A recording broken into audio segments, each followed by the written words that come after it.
मैं हूं अमीश देवगन और आप देख रहे हैं देश का सबसे चर्चित, सबसे प्रतिष्ठित कार्यक्रम आर पार। 137 दिन के लंबे अंतराल के बाद आज संसद में राहुल गांधी की एंट्री आखिरकार हो ही गई और एंट्री ऐसे दौर में हुई जब सरकार और विपक्ष के बीच तलवारें खिंच चुकी हैं। दिल्ली अध्यादेश से लेकर मोदी सरकार के खिलाफ अविश्वास प्रस्ताव तक युद्ध जोरदार है और हम कह सकते हैं आरंभ ही प्रचंड है। हालांकि यह भी तय है कि नंबर गेम में विपक्ष की हार तय है और बुरी हार तय है, लेकिन फिर भी विपक्ष की तरफ से मोदी सरकार को घेरने का पहला मोर्चा राहुल गांधी ही संभालेंगे। कल दिन में 12 बजे राहुल गांधी का भाषण होगा और भाषण के साथ ही राहुल गांधी की वापसी होगी।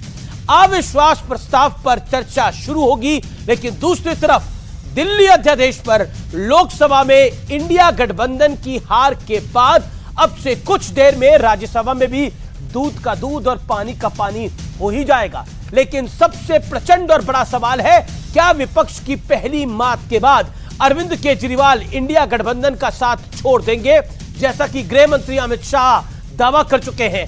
आज इसी पर होगी देश की सबसे बड़ी पॉलिटिकल डिबेट। दिल्ली का मैदान, संसद में घमासान और राहुल गांधी की वापसी। अध्यक्ष जी, ये नारेबाजी का स्थान है।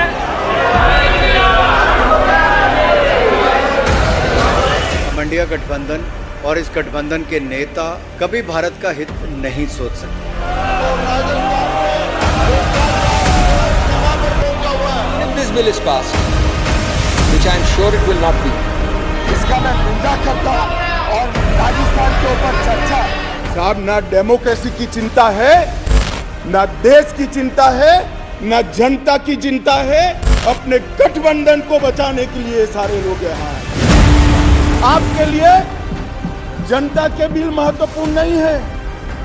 हमारे गठबंधन से छोटी सी सुपारी जितनी पार्टी भाग कर न चली जाए, इसका बहुत बड़ा महत्व है। ये वो सुपारी जितनी पार्टी है जिसने 3 बार भाजपा को दिल्ली में हराया और 2 बार 2015 और 20 में आजाद भारत के इतिहास की सबसे बड़ी जनादेश की सरकार बनाई।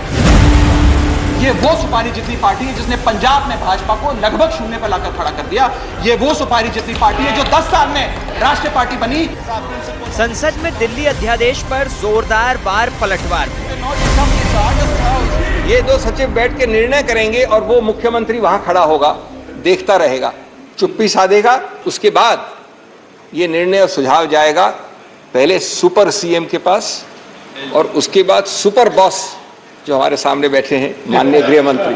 अभी देखिए, उन्होंने 2 बार सुपर सीएम प्रयोग किया कॉन्स्टिट्यूशनल पद पर बैठे हुए व्यक्ति के लिए।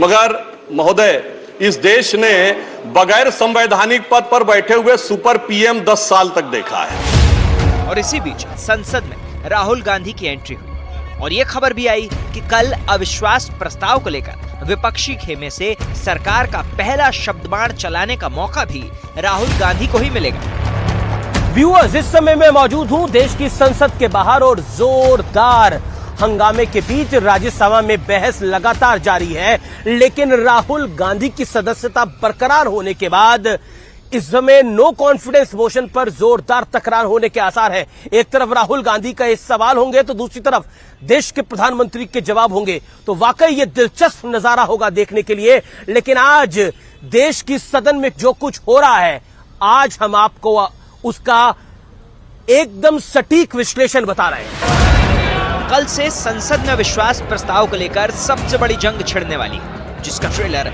आज ही दिख गया। लेकिन सबसे बड़ा सवाल कि क्या विपक्षी गठबंधन सरकार को टक्कर दे पाएगा, क्योंकि आंकड़ों के खेल में विपक्ष बेहद कमजोर है। आज इसी मुद्दे पर होगी देश की सबसे बड़ी बहस।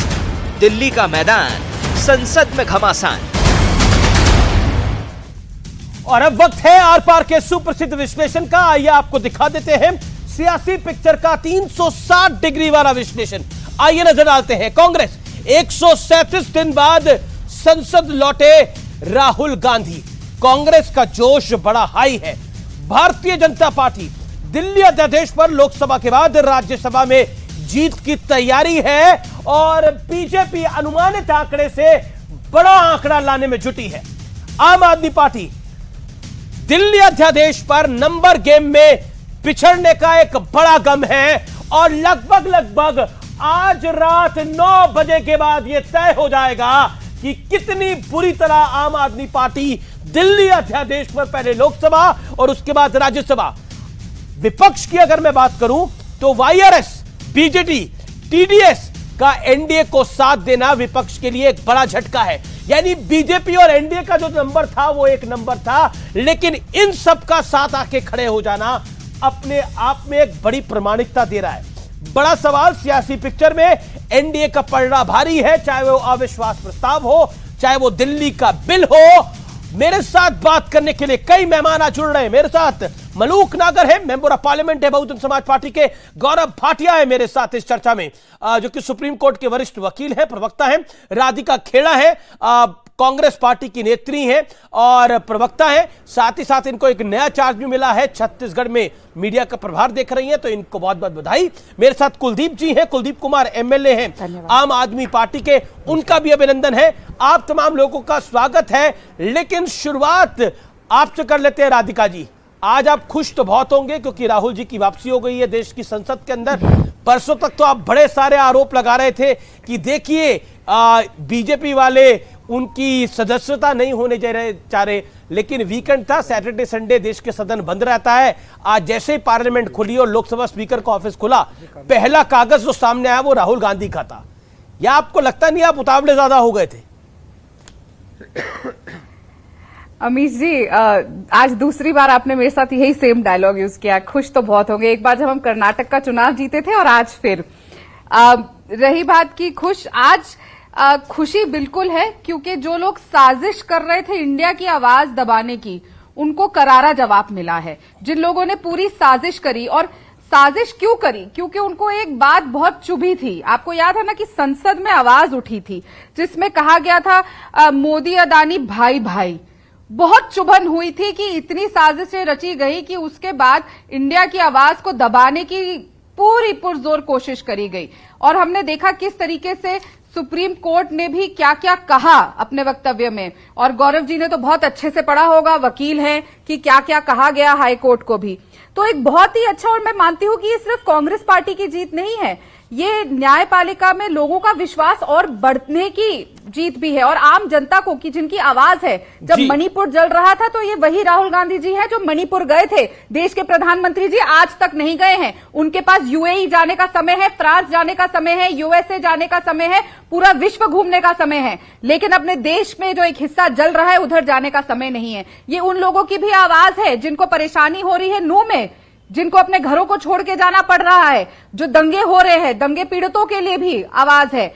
रही बात की और भी जितनी चीजें हो रही है इस देश में, जो हमारे बेरोजगार युवा है, हमारे किसान साथी हैं जिनको 1.5 साल तक बाहर सड़कों पे बैठना पड़ा और प्रधानमंत्री जी के पास समय नहीं था, इन सब की जो आवाज है, जो भारत जोड़ो यात्रा से जिन्होंने सबको तिलमिला दिया था, थर थर, मैं तो मानती हूं कि थर थर कांपने लग गई थी भारतीय जनता पार्टी, और उस पर आ गई थी कि उन्होंने पूरी कोशिश कर ली कि किसी तरह इस इंसान को हम संसद से ही बाहर कर दे। लेकिन देश की न्यायपालिका भी है, जिंदा है। मानती हूं कि ये चाहते हैं कि डेमोक्रेसी ना रहे देश में, तानाशाही चले, लेकिन तानाशाही को बहुत करारा जवाब मिला है। राधिका, अब आपका ये आरोप स्टैंड नहीं करता, क्योंकि तानाशाही चलती तो राहुल गांधी की सदस्यता बहाल कैसे होती?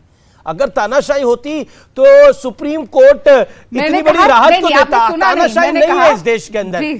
आप जीते तो तानाशाही नहीं है, आप हारे तो तानाशाही है, ऐसा नहीं है।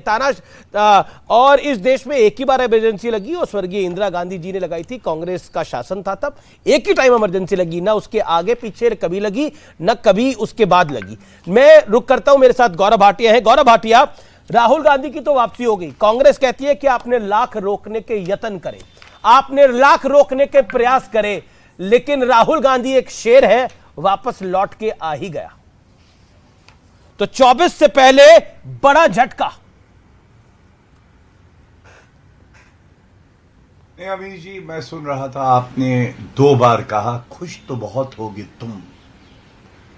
तो कांग्रेस पार्टी ऐसा रेगिस्तान में है जहां खुशी की बूंदे, जैसे पानी होता है ना रेगिस्तान में बरसता है कभी कभी, वैसे ही है।